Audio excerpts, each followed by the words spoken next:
مولاي صل وسلم دائما أبدا على حبيبك خير الخلق كلهم. مولاي صل وسلم دائما أبدا على حبيبك خير الخلق كلهم. بسم اللہ الرحمن الرحیم نحمدہ ونصلی ونسلم علی رسولہ الکریم اما بعد. چند سوالات آئے ہیں جن کے جوابات پیش خدمت ہیں. پہلا سوال ہے کہ عورتوں کو مخصوص ایام میں ایصال ثواب کرنا کیسا ہے؟ مخصوص ایام سے مراد حیض و نفاس کے زمانے ہوتے ہیں. یہ ان کے مخصوص دن کہلاتے ہیں اور ان دنوں میں احکام کچھ ان کے اوپر سے اٹھا لیے جاتے ہیں. جیسے وہ نماز نہیں پڑھیں گی اور پھر ان نمازوں کی قضا بھی ان کو نہیں کرنی ہے. روزہ بھی نہیں رکھیں گی اور ان روزوں کی قضا ان کو کرنی پڑے گی دوسرے مہینے میں جا کر کے. تو روزے اور نماز کا مسئلہ یہ ہے کہ نماز کی وہ قضا کریں گی، روزے کی قضا نہیں کریں گی، مگر دونوں کو چھوڑیں گی وہ. اس کے بعد ایصال ثواب کا سوال ہے کہ ایصال ثواب کر سکتی ہے کہ نہیں کر سکتی ہیں. تو ایصال ثواب کرنے کا مطلب یہ کہ قرآن شریف پڑھ کے یا اوراد و وظائف پڑھ کے ایصال ثواب کریں گی تو یہاں تک کر سکتی ہیں، لیکن وہ چھو نہیں سکتی ہیں قرآن پاک کو. قرآن پاک کے چھونے کے بارے میں صاف صاف ارشاد مولا تبارک و تعالیٰ ہے کہ اس کو باوضو کے علاوہ کوئی چھو نہیں سکتے ہیں الا المطہرون. تو ان کو باوضو حالت ہی میں چھویا جا سکتا ہے، اور مخصوص ایام میں یہ باوضو ہو بھی نہیں سکتی ہیں کیونکہ وضو کرنے کے باوجود بھی وہ ناپاک ہی رہیں گی. تو مخصوص ایام میں ایصال ثواب زبانی کر سکتی ہیں، وہ دیکھ کے قرآن شریف پڑھ بھی سکتی ہیں لیکن چھو نہیں سکتی ہیں. تو اوراد و وظائف پڑھ ہی سکتی ہیں، تلاوت قرآن بھی کر ہی سکتی ہیں اور اس کا ایصال ثواب بھی وہ کر سکتی ہیں. تو انشاءاللہ اس میں کوئی مواخذہ نہیں ہے. دوسرا سوال ہے کہ 3 طلاق کی عدت عورت کہاں گزارے گی؟ 3 طلاق پڑ جانے کے بعد عدت گزارنا ہے اس کو. تو عدت مختلف ہوتی ہے. اگر حیض والیاں ہیں تو 3 حیض اس کی عدت ہے، کامل 3 حیض، اس میں 1 دن بھی کم نہ رہے. اور اگر حمل سے ہو یعنی حالت حمل میں اس کو 3 طلاق پڑی ہو تو اس کی عدت ہے وضع حمل، یعنی حمل ختم ہو جائے گا تو اس کی عدت کا زمانہ بھی ختم ہو جائے گا. چاہے 2 مہینہ میں ختم ہو وضع حمل ہو جائے یا 6 مہینہ میں وضع حمل ہو، تو وضع حمل پر اس کی عدت کے ختم ہونے کا دار و مدار ہوتا ہے. تو وہ ہے اس کی عدت. یا جو عورت عائشہ ہو یعنی حیض آنا اس کا بند ہو چکا ہو تو اس کے لیے 3 حیض کا کوئی معنی نہیں رہ جاتا ہے. تو عائشہ کے لیے جو اس کی عدت ہے وہ 4 ماہ کامل 4 مہینے اس کی عدت ہے. اس طریقے سے جس کا شوہر انتقال کر جائے تو انتقال کرنے کے بعد جو اس کی عدت ہوتی ہے 4 ماہ 10 دن ہوتی ہے. اس طرح سے مختلف عدتیں ہیں. عدت کے دن کہاں گزاریں یہ سوال ہے. تو عدت کا دن گزارنے کے لیے تو کتابوں میں، فقہ کی کتابوں میں اور دیگر حدیث میں اس کو یہی ہے کہ وہ شوہر کے گھر عدت گزارے گی، شوہر کے گھر ہی میں ان کو عدت گزارنا ہے. مگر چونکہ ابھی کے جو حالات ہیں وہ طلاق پڑتی بھی ہے تو انتہائی نامساعد حالات میں، ناموافق حالات میں، نباہ نہ ہونے کے حالات میں، آپسی شکر رنجی کے حالات میں، نفرت بغاوت کدورت اور ایک دوسرے سے رنجش کے نتیجے میں طلاقیں ہوتی ہیں.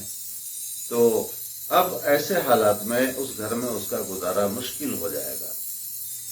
ایک تو مسئلہ یہ ہو جاتا ہے. دوسری بات کیا ہوتی ہے کہ اگر اسی گھر میں عدت گزارنے کا حکم دیا جائے تو اس بات کی کیا گارنٹی ہے کہ وہ اپنے شوہر سے محفوظ بھی رہ پائے گی؟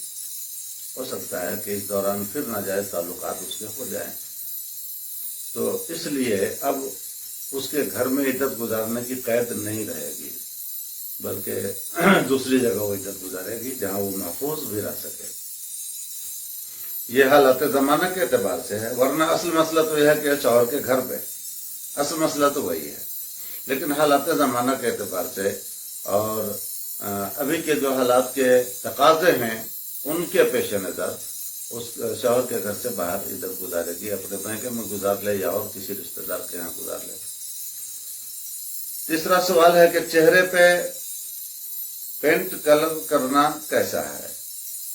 क्रिकेट देखने वाले शायकीन में ये देखा गया है और मालूम हुआ है कि वो अपने चेहरों पे पेंट करते हैं, तरह तरह के नक्शे उस पर बनाते हैं, मुल्की नक्शा या फिर यह है कि किसी और चीज का नक्शा, बहरहाल जिसकी जो पसंद हो अपनी अपनी पसंद के हिसाब से वो चेहरों पे पेंट कराते हैं। ये इंतहाई शैतानी तरीका है, ये गलत तरीका है। चेहरा को बिगाड़ने का इख्तियार मज़हब इस्लाम ने नहीं दिया है। कुरान पाक का हुक्म है, लक़द खलक़नल इंसान फ़ी अहसन तक़वीम, हमने इंसान को हुस्न तक़वीम में ढाला है, बेहतरीन पैकर में ढाला है। तो हुस्न इंसानी की तख्लीक के बाद परवरदिगार आलम ने अपनी हुस्न खल्क़ियत पर नाज फरमाया है और इंसान के चेहरे को अपनी हुस्न खल्क़ियत का मजहर कमाल व जमाल बनाया है। तो इस बंदे को क्या इख्तियार है कि उस नमूने हुस्न को खराब करे, उसकी शबीह बिगाड़े, नक्शा बिगाड़े। तो ये शैतानी अमल है, इससे मुसलमानों को परहेज करना चाहिए। चौथा सवाल है, गैर मुस्लिमों को कुर्बानी का गोश्त देने का क्या हुक्म है। देखिए, फिक़ह की किताबों में तमाम में तो यही मिलेगा कि नहीं देना है, मना है, मना है, मना है। ये रहे अहकाम फ़िक़हिया। अब रह गई बात कि अल अहकाम ततग़य्यरु बिख्तिलाफ़ि ज़मान वल मकान। अहकाम फ़िक़हिया ज़मान व मकान के बदलने से बदलते रहते हैं। ज़मान व मकान के मुख्तज़ियात के एतबार से अहकाम में तग़य्युर, तब्दीली, आसानी और उसके अंदर फराखी और कुशादगी, ये सब चीज़ें आती ही रहती हैं। तो अब ये फ़िक़ही हुक्म है कि मना है और तमाम मुफ्तियान कराम यही बताते हैं, यही आप सुनते भी होंगे सारे सामीन। लेकिन इसमें मैं ज़रा तौसील ला रहा हूँ कि आपका घर जहाँ है तो आपको देखना होगा कि आपके आजू बाजू में, आपके पड़ोस में, आप जिस जगह हैं उस जगह की हालत कैफियत क्या है। आपको गैर मुस्लिमों के साथ ताल्लुकात हैं, मरासिम हैं, एक दूसरे के यहाँ जाना आना है, आपके बच्चे उनके यहाँ, उनके बच्चे आपके यहाँ, इस तरह से खल्त मल्त जिंदगी है।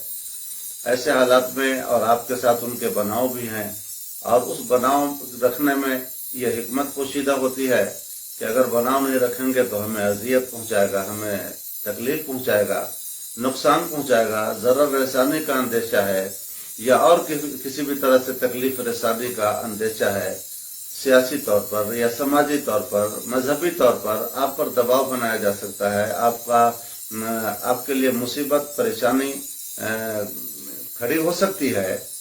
तो ऐसी सूरत में आप दफ़े ज़रर की नीयत से दे सकते हैं ताकि वो ज़ाहिरी रवादारी जो आपके साथ बनी है वो रवादारी बनी रहे और आपके खिलाफ नुकसान का वो कोई पहलू न निकाले, आपके खिलाफ वो साजिश न करे।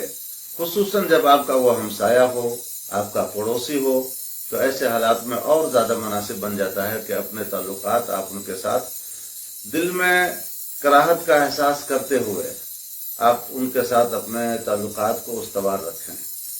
मैंने दिल में कराहत का एहसास इसलिए कहा कि कुरान पाक में है, या अय्युहल्लज़ीना आमनू ला तत्तखिज़ुल यहूदा वन नसारा औलिया, ऐ ईमान वालो यहूद व नसारा को अपना दोस्त न बनाओ।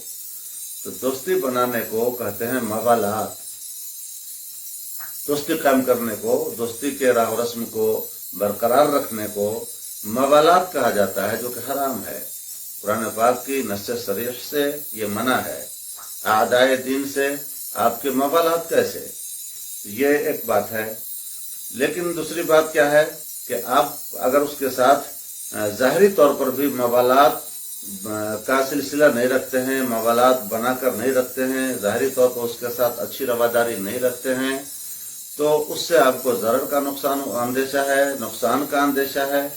ہو سکتا ہے آپ کے مال کو نقصان پہنچائے، آپ کی جان کو نقصان پہنچائے، آپ کی عزت آبرو پر حملہ کرے اور اس طرح سے شرارت کی وہ راہ سوچے، تو دفع ضرر کی نیت سے آپ دے سکتے ہیں تاکہ وہ رواداری برقرار رہے اور آپ آنے والی تکلیفوں سے بچ سکیں۔